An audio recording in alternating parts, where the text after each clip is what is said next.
إن الحمد لله نحمده ونصلي على رسوله الكريم أما بعد أعوذ بالله السميع العليم من الشيطان الرجيم بسم الله الرحمن الرحيم يا أيها الذين آمنوا ادخلوا في السلم كافة ولا تتبعوا خطوات الشيطان إنه لكم عدو مبين فإن زللتم من بعد ما جاءتكم البينات فاعلموا أن الله عزيز حكيم هل ينظرون إلا أن يأتيهم الله في ظلل من الغمام والملائكة وقضي الأمر وإلى الله ترجع الأمور۔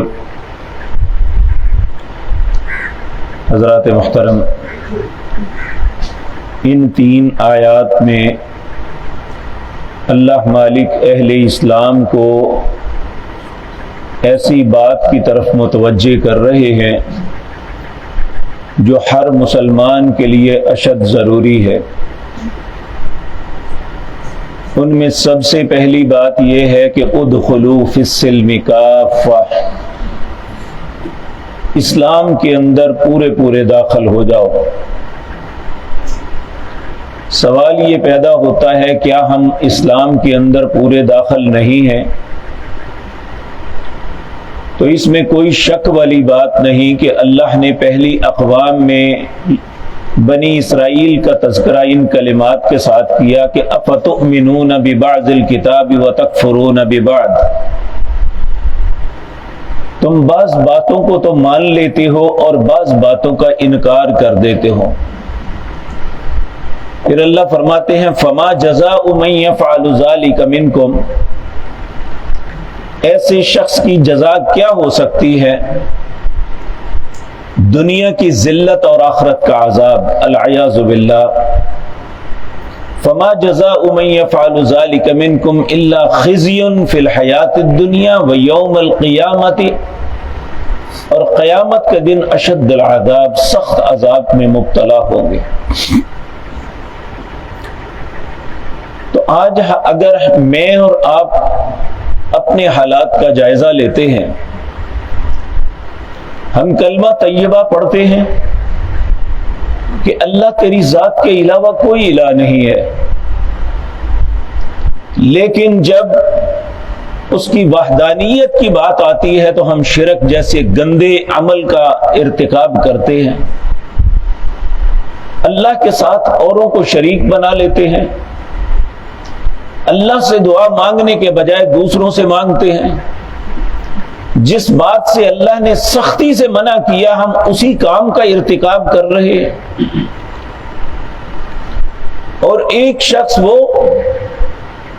کہ جو اللہ کی عبادات میں تو کمر بستہ ہے، نماز بھی پڑھتا ہے، روزہ بھی رکھتا ہے، حج بھی کرتا ہے، لیکن کاروبار کے معاملے میں جن چیزوں کو اللہ نے حرام کیا ہوا ہے ان چیزوں کو بیچتا خریدتا ہے، جس طریقے کو اللہ نے حرام کیا ہے وہ سود کا طریقہ اپناتا ہے۔ اگر اللہ نے کردار کے معاملے میں کہا تو ایک بد کردار کے طور پہ پہچانا جاتا ہے۔ اگر معاشرتی کردار میں دیکھا جائے تو نہ بھائیوں کے ساتھ اچھا تعلق ہے، نہ والدین کے ساتھ، نہ رشتہ داروں کے ساتھ، نہ کسی پڑوسی کا لحاظ ہے۔ تو یہ ساری باتیں وہ ہیں جس پہ ہمیں جھنجھوڑا گیا ہے کہ اگر ایک انسان کی زندگی کے 3 پہلو ہیں۔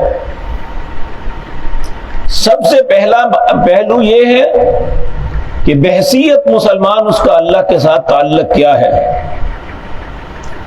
وہ اللہ رب العزت کے حقوق کو ادا کر رہا ہے۔ دوسرا اس کا کردار اپنی ذات میں ہے، اگر وہ لوز کریکٹر ہے تو اس کی اس عبادات کی کیا حیثیت رہ جاتی ہے؟ جبکہ اللہ رب العزت نے یہ فرمایا ان الصلاۃ تنہی عن الفحشاء والمنکر، کما یا ایھا الذین آمنوا کتب علیکم الصیام کما کتب علی الذین من قبلکم لعلکم تتقون. اگر ہمارا روزہ ہم میں تقوی پیدا نہیں کر سکا، ہماری نماز ہمیں برائی سے نہیں روک سکی، ہمارے معاملات کو درست نہیں کر سکی، تو پھر اس عبادات کی کیا تصور رہ جاتا ہے؟ اور حقیقت بات یہ ہے کہ آج ہماری کیفیت یہ ہے کہ ہم کوئی بھی کاروبار کرتے ہوئے کبھی یہ نہیں سوچتے کہ یہ جو رزق میں کماؤں گا یہ میرے لیے، یہ میری اولاد کے لیے حلال ہوگا یا حرام ہوگا. اسی طرح معاشرتی کردار کے اندر، گھروں کے اندر ایک دوسرے کے دشمن بنے ہوئے. ایک باپ کی طرف سے وراثت آتی ہے تو کوئی بھائی دوسرے بھائی کو دینے کے لیے تیار نہیں، بھائی بہنوں کو دینے کے لیے تیار نہیں ہے. باپ بددیانت بن جاتا ہے کہ بیٹیوں کا حق مار کے بیٹوں کو دے دیتا ہے. یہ ساری کیفیت مسلم معاشرے کے اندر ہے.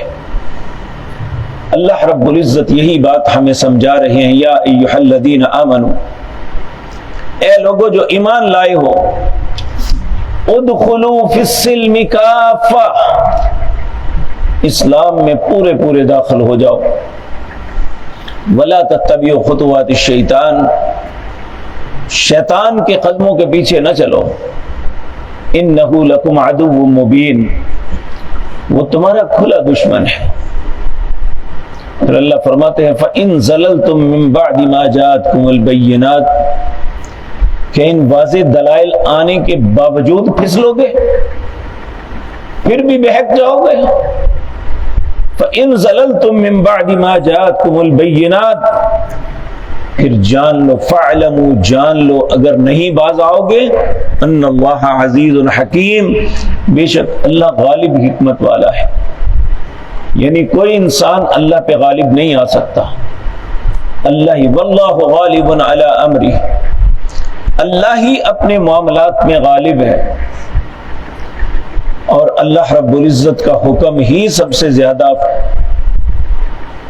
نافذ ہونے والا ہے.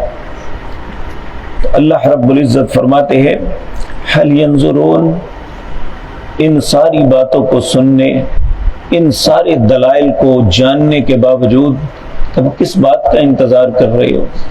هل ينظرون، کیا دیکھ رہے ہو؟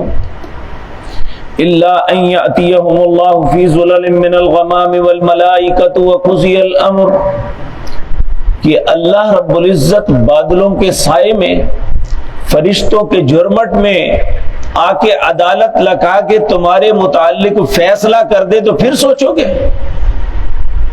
جب فیصلہ ہو جائے تو پھر کیا ہوتا ہے؟ جب تک کسی کے خلاف یا حق میں فیصلہ نہیں آتا اس وقت تو انسان کو کچھ نہ کچھ حوصلہ ہوتا ہے، لیکن جب فیصلہ خلاف آ جائے اور آئے بھی اس عدالت سے جو سب سے زیادہ سپریمیم ہے، اس کے اوپر کوئی اپیل کا حق کسی کو نہیں ہے، کہا کس بات کا انتظار کر رہے ہو؟ یہ بہت خوفناک بات ہے میرے اور آپ کے لیے کہ اللہ رب العزت آج ہمیں سمجھا رہے ہیں هل ينظرون، اب کس بات کے منتظر ہو؟